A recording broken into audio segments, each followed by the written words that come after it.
kaum muslimin, para pemirsa Ahsan TV dimanapun Anda berada.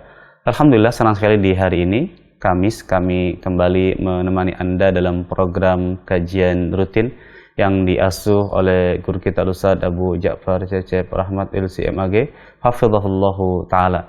Di kesempatan siang hari ini, insyaallah ta'ala kita akan melanjutkan pembahasan masih di surat Al-Baqarah terkait dengan pembahasan tafsir Al-Muyassar. Dan di siang hari ini Ustaz akan melanjutkan di ayat 253 sampai dengan 254 dari surah Al-Baqarah. Dan seperti biasa kami mengundang dan mengajak para pemirsa dimanapun Anda berada untuk bisa bergabung dalam segmen soal jawab. Kami telah menyediakan 2 nomor layanan. Bagi pemirsa yang ingin bertanya secara langsung, kami persilakan nanti untuk menghubungi 2 layanan yang telah kami sediakan. Yang pertama di nomor 021-8916-6135. Atau Anda juga bisa menghubungi nomor layanan yang lain di nomor 0811-907912. Bagi pemirsa yang ingin bertanya melalui layanan pesan singkat, kami juga telah menyediakan nomornya di bawah ini di nomor 0811-907913. Insyaallah ta'ala nanti akan kami berikan kesempatan Anda untuk bisa bertanya secara langsung setelah kita mendengarkan penjelasan dari Ustaz insyaallah ta'ala. Baik, alhamdulillah kita telah terhubung dengan beliau yang hari ini mungkin sedang tidak berada di rumah ya, sedang berada di luar rumah. Kita sapa beliau terlebih dahulu. Assalamualaikum warahmatullahi wabarakatuh, Ustaz.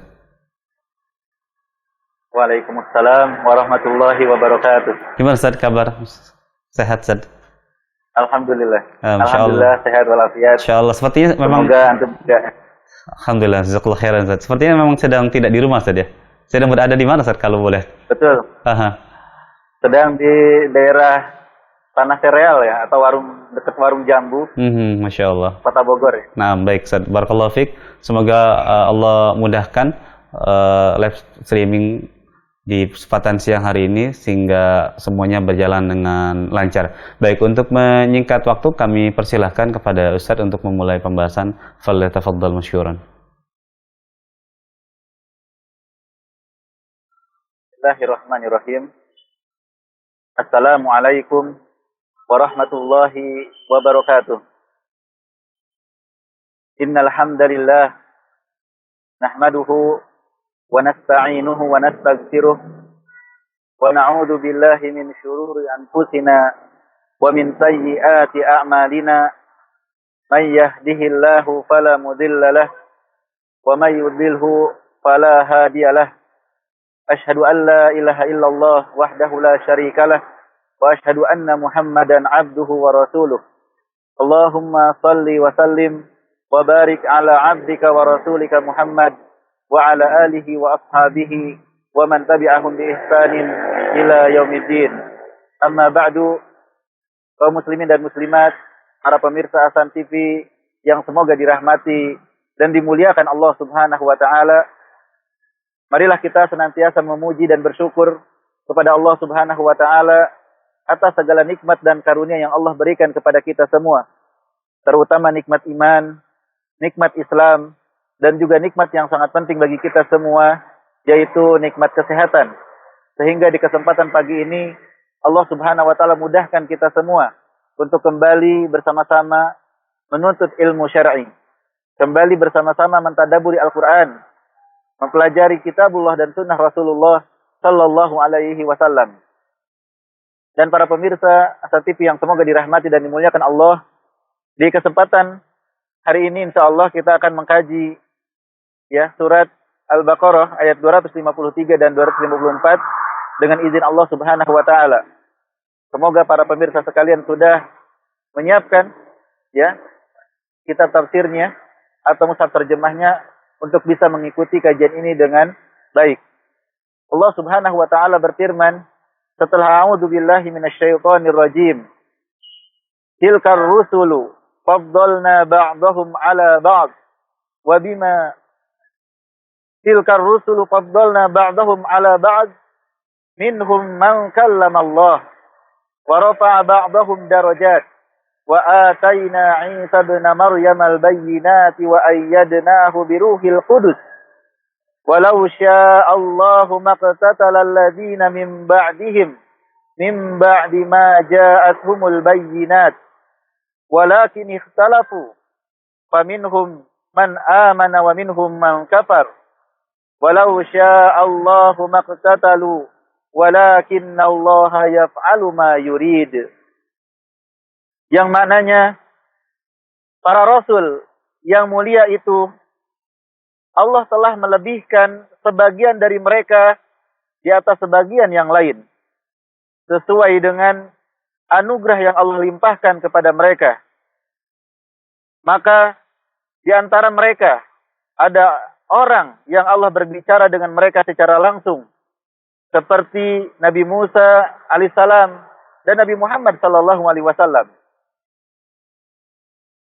Dalam ayat ini terkandung penetapan sifat kalam bagi Allah sesuai dengan keagungannya.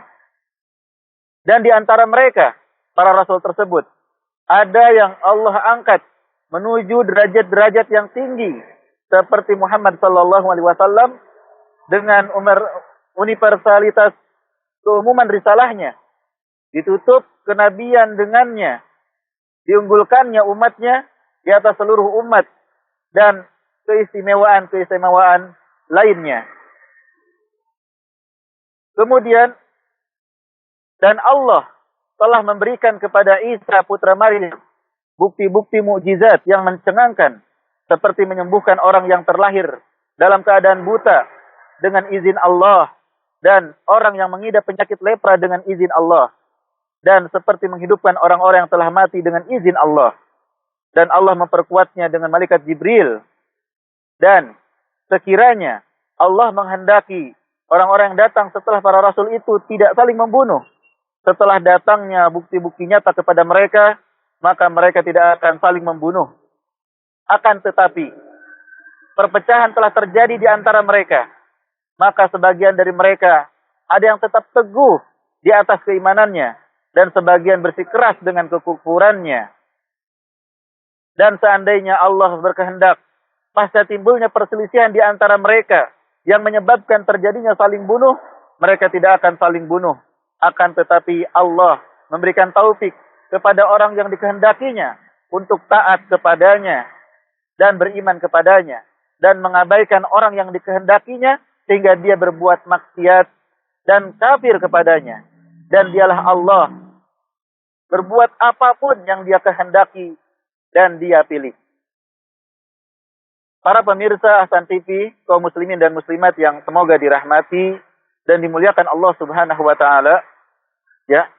Di dalam ayat ini Allah Subhanahu wa taala mengabarkan tentang bentuk kasih sayang Allah Subhanahu wa taala yang besar kepada manusia, di antaranya adalah mengutus kepada mereka para nabi dan rasul. Dan Allah Subhanahu wa taala mengabarkan bahwa di antara para rasul tersebut Allah berikan keutamaan atas rasul yang lainnya. Dan ya para pemirsa yang semoga dirahmati dan dimuliakan Allah, bentuk keutamaan tersebut beraneka ragam. Allah sebutkan di antara mereka ada yang diajak bicara dengan Allah Subhanahu wa taala. Allah mengajak mereka secara langsung seperti Nabi Muhammad sallallahu alaihi wasallam dan juga Nabi Musa alaihi salam. Di antara mereka ada yang ditinggikan derajatnya, ya, seperti apa yang dikisahkan oleh Rasulullah sallallahu alaihi wasallam bahwa beliau ketika Isra Mi'raj yang mendapati sebagian nabi. Ada Nabi Ibrahim alaihissalam di langit yang ke-7. Ada Nabi Musa di langit yang ke-6. Ada Nabi Harun yang ada di langit ke-5. Ada Idris alaihissalam di langit yang ke-4. Dan demikianlah seterusnya. Demikian juga ada di antara mereka yang diberikan kitab Injil, yaitu Isa ibnu Maryam, yang dengannya ya terdapat penjelasan yang nyata dan Allah ya bantu dengan malaikat Jibril. Demikian juga dengan tanda-tanda yang lainnya. Mukjizat-mukjizat yang Allah berikan kepada mereka. Itu menunjukkan ya betapa besarnya perhatian Allah Subhanahu wa taala demi kemaslahatan umat manusia. Karena para nabi dan rasul yang diutus tersebut, Allah ya utus mereka untuk membimbing mereka ke jalan yang benar, untuk melaksanakan perkara-perkara yang ma'ruf dan menjauhi perkara-perkara yang munkar.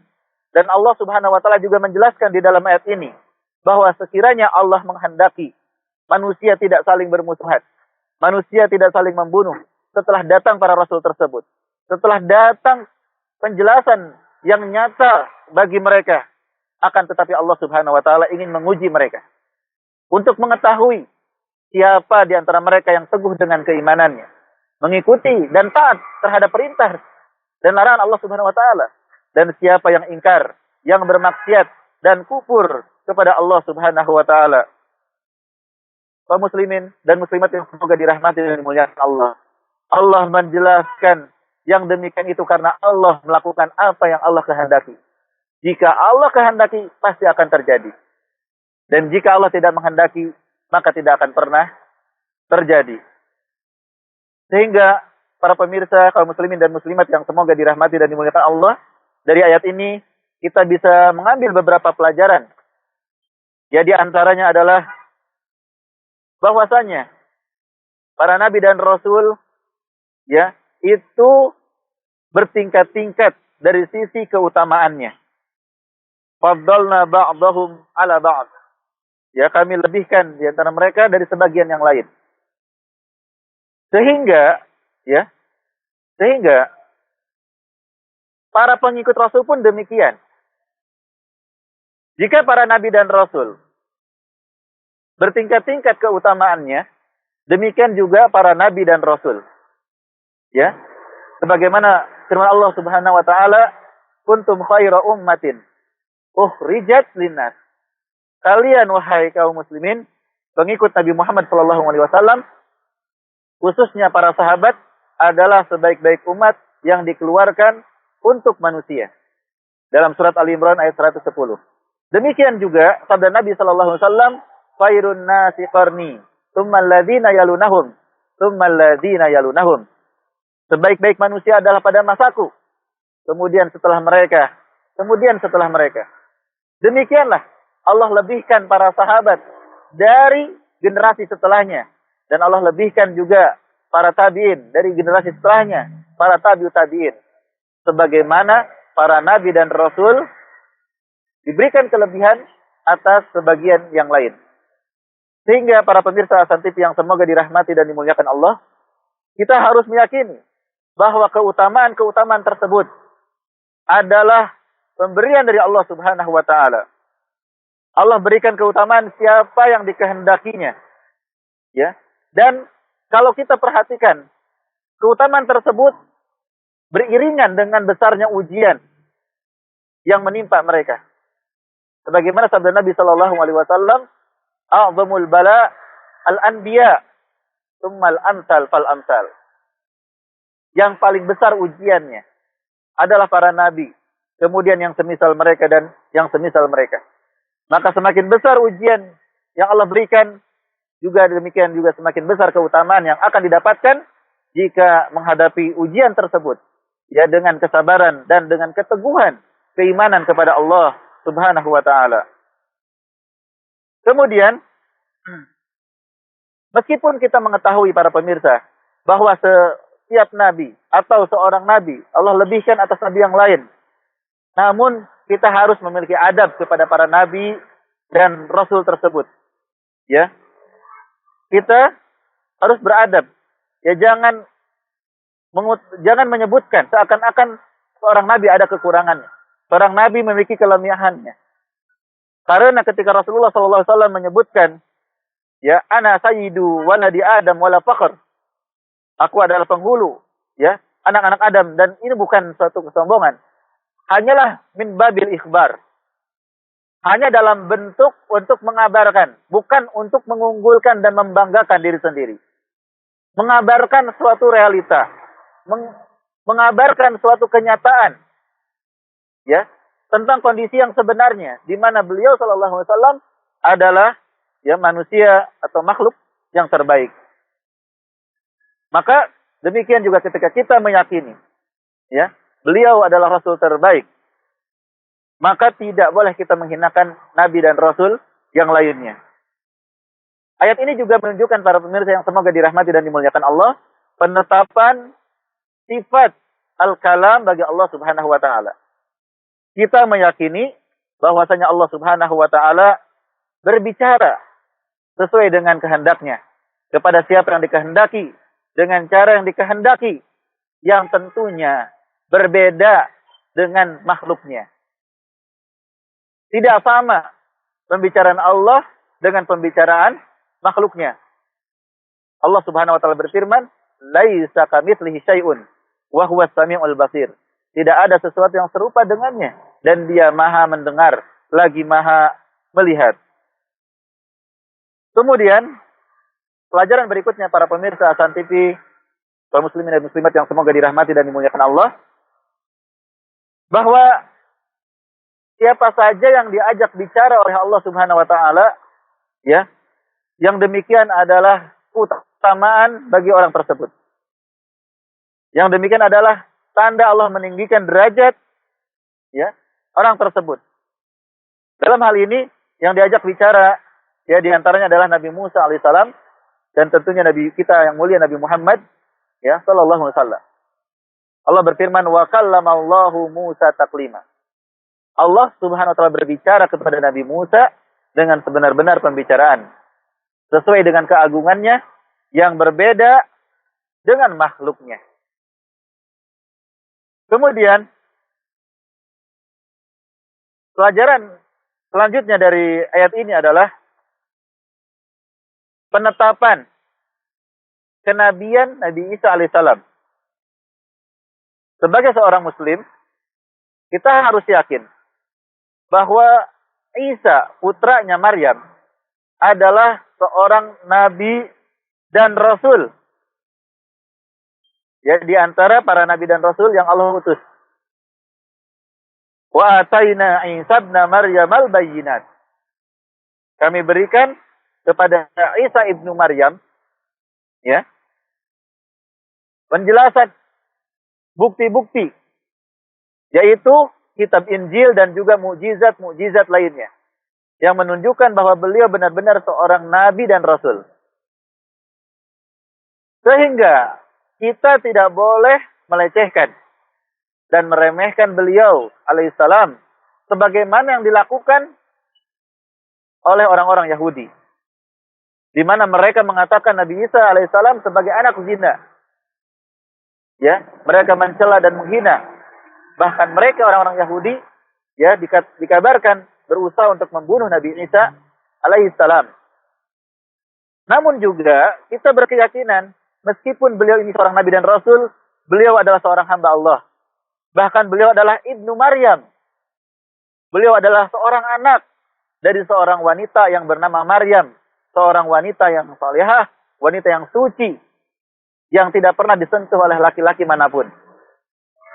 Allah Subhanahu wa taala meniupkan ruh kepada perut Maryam sehingga ya tumbuhlah janin di dalam perutnya. Dan itu sangat mudah bagi Allah Subhanahu wa taala. Maka dengan demikian kita tidak boleh menuhankan Nabi Isa alaihi salam. Dan jangan juga kita mengatakan Isa sebagai anak Tuhan, anak Allah, atau bagian daripada Allah. Isa ibnu Maryam. Isa adalah putranya Maryam, bukan putra Allah Subhanahu wa taala.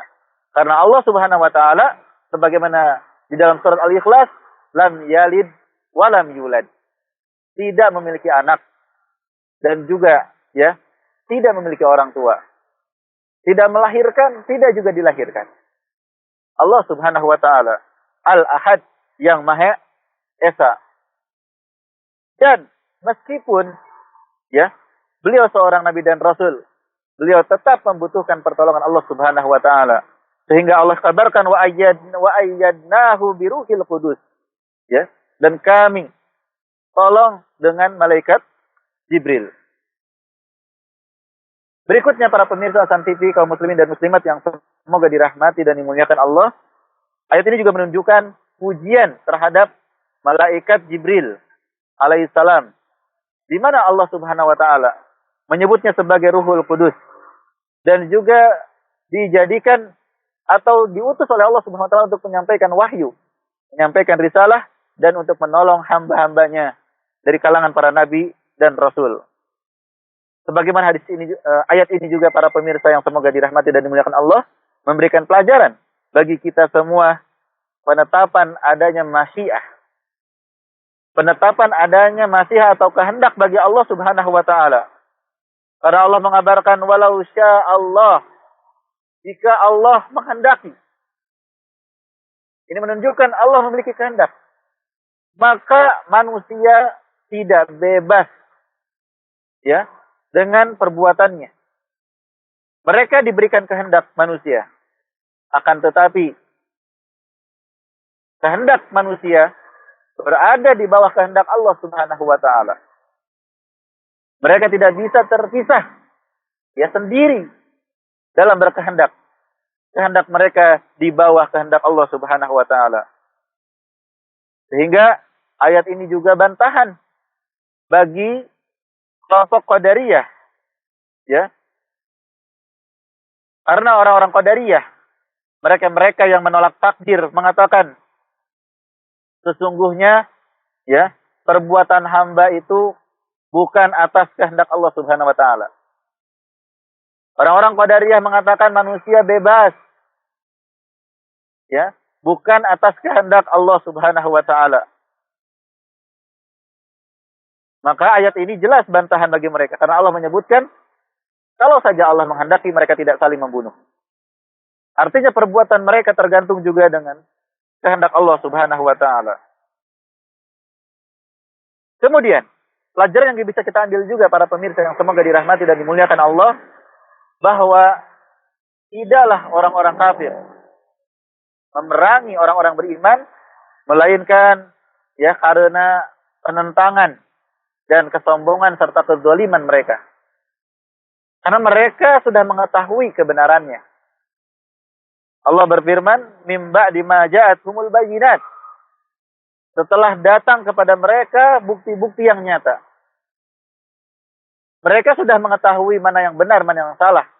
Tetapi mereka menolak dan menentang kebenaran tersebut. Lebih memilih kebatilan dan kekufuran. Dan di atas itulah mereka memerangi orang-orang yang beriman. Naudzubillah. Kemudian, termasuk hikmah Allah Subhanahu wa taala adalah membagi manusia menjadi dua golongan antara mukmin dan juga kafir. Ya, walakin ikhtalafu faminhum man amana wa minhum man kafar. Manusia berselisih.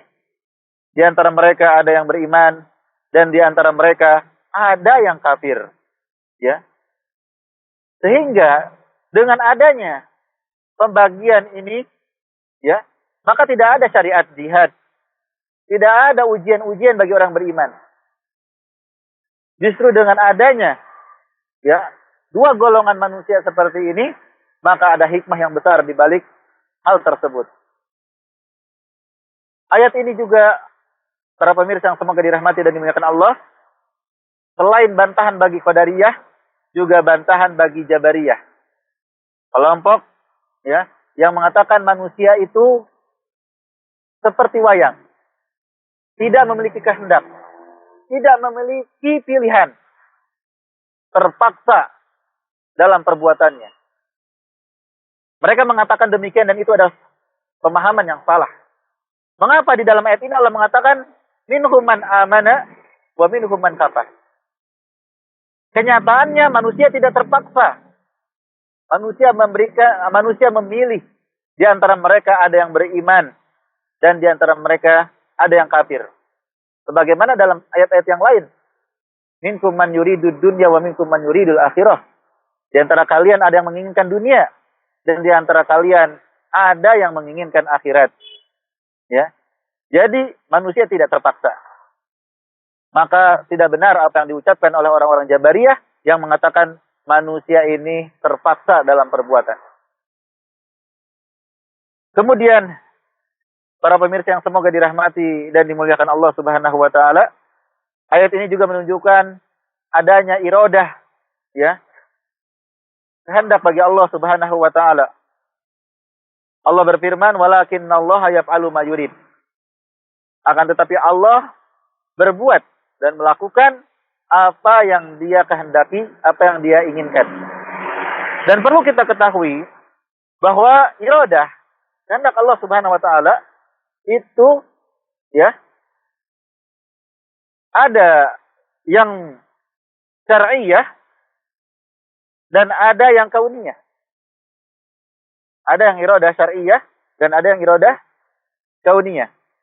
Adapun iradah syar'iyah ya, yang Allah kehendaki dan Allah cintai dan belum tentu dilakukan oleh hambanya. Adapun iradah kauniyah, maka yang demikian itu pasti terjadi meskipun manusia tidak mencintainya. Ya, contoh iradah syar'iyah. Di antaranya adalah Allah menginginkan taubat. Allah menginginkan keimanan. Wallahu yuridu ayyatuba alaikum. Allah ingin kalian bertobat dan Allah menerima taubat kalian. Ini iradah syar'iyah. Allah menginginkan kebaikan-kebaikan. Ya. Tidak semua manusia melakukannya. Dan ini pasti iradah ini, kehendak Allah ini, pasti Allah cintai. Allah mencintai taubat, Allah mencintai keimanan, Allah mencintai keimanan, ketakwaan, ya kebaikan. Adapun iradah kauniyah, bisa jadi Allah mencintainya, bisa jadi Allah tidak mencintainya. Seperti pembunuhan, ya, seperti kemaksiatan. Allah menghendaki secara kauni, tapi Allah Subhanahu wa taala tidak menghendaki secara syar'i. Allah membenci kemaksiatan, tetapi kemaksiatan tidak akan terjadi kecuali atas kehendak Allah secara kauni, sebagai ujian bagi manusia. Maka kita harus bisa membedakan mana iradah kauniyah, mana iradah syar'iyah. Wallahu alam bishawab. Ini ya pelajaran dari ayat 253. Dan para pemirsa yang semoga dirahmati dan dimuliakan Allah, kita akan lanjutkan di ayat berikutnya, ayat 254. Allah Subhanahu wa taala berfirman, "Ya ayyuhalladzina amanu, anfiqu mimma razaqnakum min qabli an ya'tiya yaumun la bay'un fihi wala khullatu wala syafa'ah wal kafiruna humudz zalimun." Yang maknanya, wahai orang-orang yang beriman kepada Allah dan membenarkan Rasul-Nya, serta mengamalkan petunjuk ajarannya, keluarkanlah zakat yang wajib dan bersedekahlah kalian dengan apa yang Allah berikan kepada kalian daripada rizki, ya, sebelum datangnya hari kiamat. Yaitu ketika tidak ada lagi jual beli yang mendatangkan keuntungan, dan tidak ada harta yang dapat kalian gunakan untuk menebus diri kalian dari siksaan Allah, dan tidak ada hubungan persahabatan dengan kawan karib yang akan menolong kalian, dan tidak ada pemberi syafaat yang memberi hak untuk meringankan siksaan dari kalian. Dan orang-orang kafir itu adalah orang-orang yang berbuat kezaliman, lagi melampaui batas-batas Allah Subhanahu wa taala. Para pemirsa Hasan TV, kaum muslimin dan muslimat yang semoga dirahmati dan dimuliakan Allah Subhanahu wa taala. Di dalam ayat ini, Allah Subhanahu wa taala mengajak hamba-hambanya yang beriman, yang yakin dengan hatinya, yang mengucapkan dengan lisannya, dan siap mengamalkan dengan anggota badannya. Allah menyeru mereka untuk mengeluarkan sebagian daripada apa yang Allah rizkikan kepada mereka. Menginfakkan harta di jalan Allah Subhanahu wa taala. Baik infak yang wajib berupa zakat. Ya, zakat yang kebanyakannya 2,5% saja dari harta kita. Ya, sedikit daripada apa yang Allah berikan. Ada yang wajib seperti zakat maupun yang tidak wajib. Ya, infak sedekah yang lain yang tidak ditentukan jumlahnya, sesuai yang Allah Subhanahu wa taala berikan kemudahan kepada kita. Dan Allah mengingatkan, hendaknya sedekah atau zakat tersebut ditunaikan sebelum terlambat. sebelum datangnya hari kiamat, bahkan sebelum datang kematian. Karena sebagian orang menyesal ketika mereka meninggal dunia. Mereka meminta dikembalikan kepada Allah. Qala rabbirji'un la'alli a'malu salihan fi ma tarak. Wahai Rabb, kembalikan aku ke dunia supaya aku bisa beramal saleh dari yang aku tinggalkan dulu. Ya. Sebagian mereka mengatakan ingin dikembalikan ke dunia ya untuk bersedekah, untuk menginfakkan apa yang Allah berikan. Maka sebelum kematian dan sebelum datang hari kiamat, hari yang dimana di sana tidak ada lagi tawar menawar, tidak ada sahabat karib, tidak ada yang memberikan syafaat yang bisa menolong kecuali dengan izin Allah Subhanahu wa taala. Maka tidak lagi berguna harta kita. Tidak lagi bermanfaat teman-teman kita. Tidak ada lagi yang bisa dibantu oleh anak-anak kita. Semuanya mempertanggungjawabkan dirinya sendiri. Sibuk mengurusi dirinya sendiri. Dan Allah mengabarkan dalam ayat ini bahwa orang-orang kafir, mereka adalah orang-orang yang berbuat zalim pada Allah Subhanahu wa taala. Karena mereka menempatkan sesuatu bukan pada tempatnya. Peribadatan yang harusnya ditujukan kepada Allah, mereka tujukan kepada selain Allah.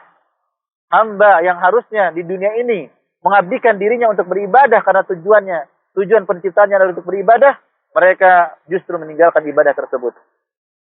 Pelajaran yang bisa kita ambil dari ayat ini, para pemirsa yang semoga dirahmati dan dimuliakan Allah Subhanahu wa taala. Yang pertama adalah keutamaan infak fisabilillah. Menginfakkan sebagian harta daripada apa yang Allah berikan. Bapak Ibu, dari mana asal datangnya harta kita? Apakah ketika manusia lahir ke dunia membawa harta? Bukankah kita lahir ke dunia tanpa membawa sehelai kain pun? Sehelai benang pun? Popok saja ketika kita lahir di dunia tidak punya. Kita tidak memiliki apa-apa. Allah lah yang memberikannya. Allah yang memberikan rizki kepada kita. Dan Allah menginginkan kita ketika Allah berikan rizki untuk menginfakkan dari rizki tersebut. Diambil dari orang-orang kaya kaum muslimin. Untuk dibagikan kepada para fakir miskin. Saudara-saudara kita yang membutuhkan. Yang dengan infak fisabilillah tersebut terwujud insya Allah keadilan sosial bagi masyarakat. Tidak yang kaya terus menjadi kaya, yang miskin semakin miskin. Tetapi ada pemerataan, perhatian, cinta, kasih sayang dari orang-orang kaya kepada saudara-saudaranya dari fakir miskin. Para pemirsa Hasan TV, kaum muslimin dan muslimat yang semoga dirahmati dan dimuliakan Allah. Ayat ini juga menunjukkan bahwasanya berinfak di jalan Allah adalah termasuk konsekuensi daripada keimanan. Sehingga orang-orang yang tidak mau berinfak, orang-orang yang bakhil, tidak mau mengeluarkan sebagian hartanya, itu adalah tanda lemahnya iman seseorang. Ya, seorang mukmin tidak boleh bakhil. Seorang mukmin mustahil dia bakhil. Bagaimana dia akan bakhil? Sedangkan dia mengetahui bahwa harta yang ada pada dirinya hakikatnya adalah berasal dari Allah. Dan akan dimintai pertanggungjawaban di hadapan Allah Subhanahu wa ta'ala. Ya, seorang mukmin selalu dermawan. Baik dengan ilmunya, dengan kedudukannya, dengan hartanya, dengan badannya. Ayat ini juga menunjukkan penjelasan nikmat Allah Subhanahu wa ta'ala kepada kita dengan adanya rizki. Rizki yang sampai kepada kita, ya, itu semua berasal dari Allah Subhanahu wa taala. Mimma razaqnakum. Dari apa-apa yang kami rizkikan kepada kalian. Ya, dan mimma razaqnakum ini menunjukkan dari sebagian, menunjukkan jumlah yang sedikit. Ya, jumlah yang sedikit dari apa yang Allah rizkikan, kalian infakkan di jalan Allah Subhanahu wa taala. Kemudian ayat ini juga mengingatkan kita semua bahwa kita tidak akan mendapatkan rizki hanya sekedar dengan usaha saja. Usaha manusia untuk mendapatkan rizki saja itu tidak cukup. Melainkan ya harus dengan izin Allah Subhanahu wa taala. Usaha kita hanyalah sebab. Sedangkan yang menciptakan sebab dan menghasilkan daripada sebab itu, ya akibat tersebut adalah Allah Subhanahu wa taala. Oleh karena itu para pemirsa, jika kita lelah mencari rezeki, kita harus ingat bahwa hanya Allah lah yang bisa memberikan rezeki.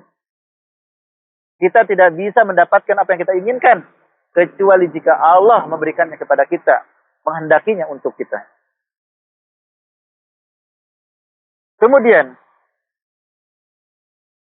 ayat ini juga menunjukkan bahwa orang yang mati, meninggal dunia, maka ya seakan-akan terjadi kiamat bagi dirinya.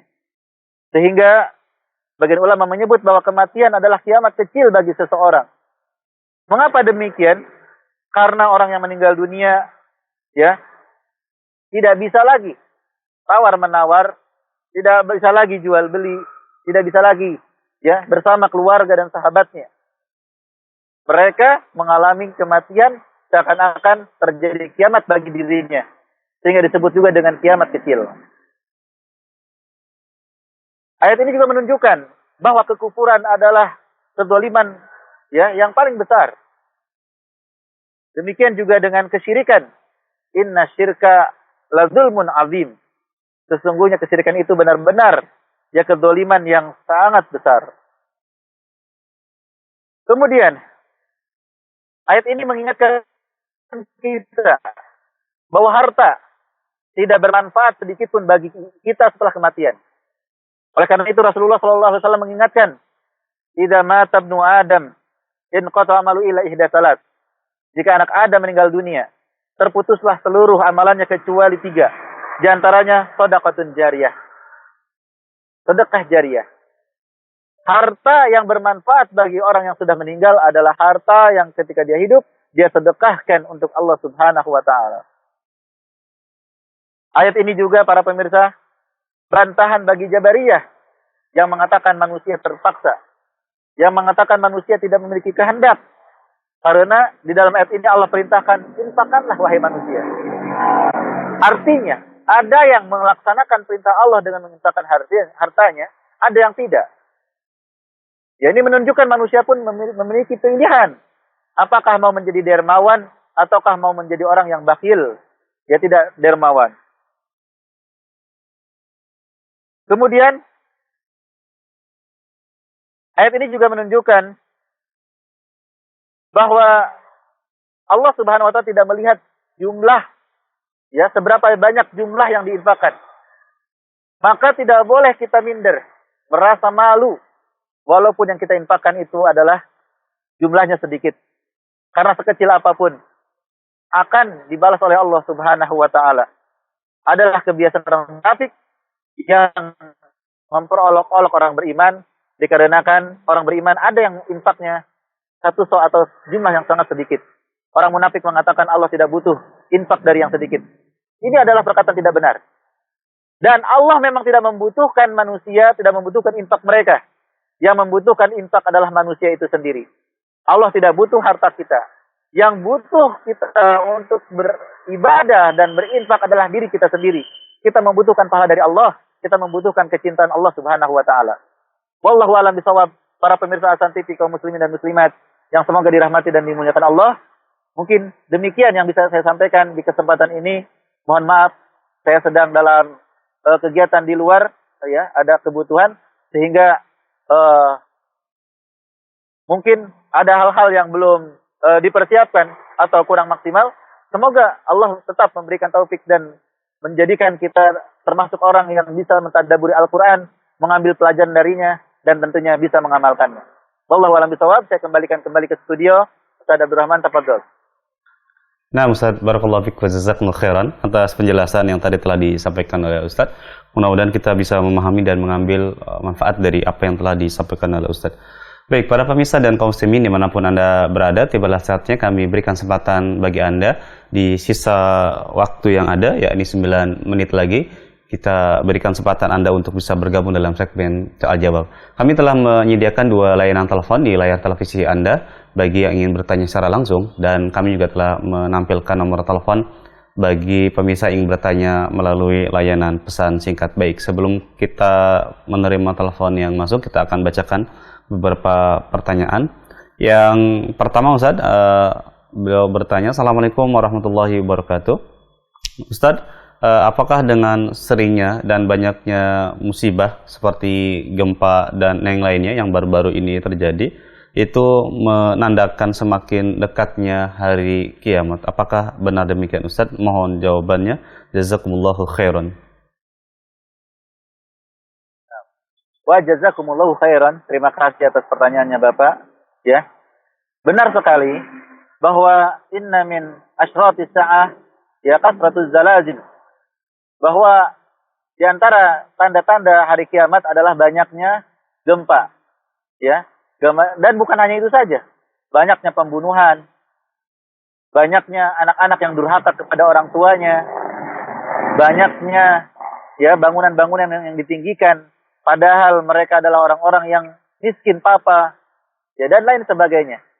Kita memang di zaman ya semakin dekat dengan hari kiamat, karena banyak sekali tanda-tanda hari kiamat yang dikabarkan oleh Rasulullah Sallallahu Alaihi Wasallam telah terjadi dan masih berlangsung. Ya, telah terjadi dan masih berlangsung hingga saat ini. Tentunya, ya, diutusnya Rasulullah sendiri adalah tanda hari kiamat. Artinya, sejak 14 abad yang lalu, tanda hari kiamat itu sudah ada. Ya, tanda hari kiamat itu sudah ada. Ketika ada sahabat bertanya, kapan hari kiamat? Maka Rasulullah SAW mengarahkan ya kepada sahabat tersebut, bukan kapan yang harus engkau cari, tetapi wa madza a'dadta laha. Yang harus ditanyakan itu adalah apa yang sudah kita siapkan untuk menghadapi hari kiamat. Ya, hari kiamat sudah dekat. Pertanyaan yang harus kita jawab, apa yang sudah kita persiapkan menghadapi hari kiamat. Baik hari kiamat kecil yaitu kematian kita sendiri, maupun hari kiamat besar dengan ditiupnya sangkakala. Semoga ya kita bisa lebih bersiap menghadapi hari kiamat tersebut. Wallahu a'lam bishawab. Nah, Ustaz, barakallahu fiik wa jazakumullahu khairan atas jawabannya. Baik, kita bacakan kembali pertanyaan berikutnya. Assalamualaikum warahmatullahi wabarakatuh. Ustaz, apakah kita boleh meniatkan pahala sedekah untuk orang yang sudah meninggal seperti orang tua kita dan saudara-saudara kita yang sudah meninggal untuk diberikan sedekah atas nama mereka? Mohon jawaban dan nasihat Ustaz. Jazakumullahu khairan. Wa jazakumullahu khairan. Terima kasih Bapak atas pertanyaannya. Ya, apakah bisa kita berinfak dan mengingatkan untuk orang tua kita? Jawabannya adalah sangat bisa. Ya. Sebagian ulama ketika menjelaskan hadis wa waladun salih yad'u lahu. Ya, idza mata ibnu Adam in qata amalu ila ida salas. Shadaqatun jariyah. Ilmun yuntafa'u bihi wa waladun salih yad'u lahu. Ya. Jika seorang ibnu Adam, seorang manusia meninggal dunia, maka terputuslah amalannya kecuali 3, sedekah jariyah, ilmu yang bermanfaat, dan anak soleh yang mendoakannya. Mereka menjelaskan bahwa anak soleh, selain mereka mendoakan kedua orang tuanya, mereka juga adalah orang yang paling senang berinfak atas nama orang tuanya tersebut. Sehingga mengalirlah pahala. Walaupun orang tuanya sudah meninggal, tapi sang anak menginfakkan harta di jalan Allah atas nama orang tua tersebut. Ya, mereka berdalil dengan hadis ini, sehingga tidak mengapa kita niatkan untuk orang tua kita. Namun jangan lupa, selain orang tua membutuhkan pahala, kita sendiri jauh lebih butuh. Ya, maka kita berinfak untuk diri kita, kita berinfak untuk orang tua kita. Ya, jangan hanya berinfak untuk orang tua kita, sedangkan kita tidak mau berinfak atas nama diri kita sendiri. Jadi, kita tambahkan, selain kita berinfak, ya, mengharapkan pahala dari Allah untuk diri kita, kita tambahkan berinfak atas nama, ya, di jalan Allah, untuk kita niatkan untuk supaya pahalanya sampai kepada orang tua kita. Wallahu a'lam bishawab. Ustaz, jazakallahu khairan atas jawabannya. Baik, kami berikan kesempatan kembali bagi pemirsa dan kaum muslimin yang ingin bertanya secara langsung.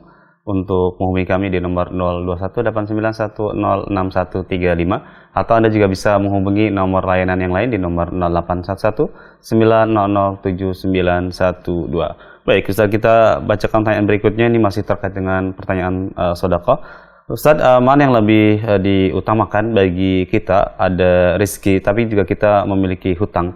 Mana yang lebih diutamakan? Apakah kita melunasi hutang kita dahulu, ataukah kita mensedekahkan rezeki yang kita miliki? Mohon nasihat dari Ustaz. Jazakumullahu khairan. Baik. Wa jazakumullahu khairan. Terima kasih para pemirsa sekalian atas pertanyaannya. Ya, dari Bapak atau Ibu ini. Ya. Mana yang harus kita dahulukan? Apakah membayar hutang ataukah bersedekah? Para pemirsa Hasan TV, kaum muslimin dan muslimat yang semoga dirahmati dan dimuliakan Allah. Ya, sesungguhnya Allah Subhanahu wa taala sangat menyukai hamba-hambanya ketika mereka mengamalkan amalan-amalan wajib. Ya. Maka antara yang wajib dengan yang mustahab harus didahulukan yang wajib terlebih dahulu. Pertanyaannya, membayar hutang itu hukumnya wajib atau tidak? Rasulullah SAW bersabda, "Matalul ghani zulmun." Orang kaya yang punya kemampuan ya menunda-nunda bayar hutang adalah bentuk kedzaliman. Ini menunjukkan kalau kita tidak bayar hutang padahal kita mampu adalah kedzaliman, menunjukkan membayar hutang ketika kita mampu adalah kewajiban. Jadi membayar hutang hukumnya wajib. Ya, terlebih Nabi SAW tidak mau mensolati sahabat yang memiliki hutang sampai dilunasi hutangnya. Ini peringatan keras bagi yang berhutang bahwa hukumnya wajib untuk segera dibayar ketika mampu. Ya, dan ketika meninggal dunia ahli warisnya harus membayarkan hutangnya. Maka ya antara membayar hutang yang hukumnya wajib dengan sedekah yang tidak wajib. Ya, kita berbicara tentang sedekah yang tidak wajib, bukan zakat ya. Karena nggak mungkin dia harus bayar zakat jika dia memang punya hutang. Ya. Maka yang harus didahulukan adalah kewajiban membayar hutang. Dahulukan membayar hutang, jika sudah lunas, maka bersedekah. Kecuali jika hutangnya itu diberikan keringanan, sehingga bisa ya diangsur, atau tidak harus sekaligus, maka mungkin tidak mengapa sebagian kita bayarkan untuk membayar hutang, bayar cicilan, ya, atau apapun itu, dan sebagian kita berinfak di jalan Allah Subhanahu wa taala. Ya, tetapi kewajiban bayar hutang yang sudah ditetapkan harus dipenuhi terlebih dahulu. Misalnya, kita sudah memiliki komitmen membayar hutang 5 juta per bulan, maka dahulukan 5 juta untuk bayar hutang ini. Sisanya jika ada, maka kita bersedekah di jalan Allah Subhanahu wa taala. Wallahu a'lam bishawab. Nah, Ustaz, barakallahu fiik, jazakumullahu khairan. Karena keterbatasan waktu kita di siang hari ini, mungkin pertanyaan tadi sebagai penutup perjumpaan kita di siang hari ini. Baik, ada ikhtitam yang ingin ditambahkan, Ustaz? Fadhal jika ada.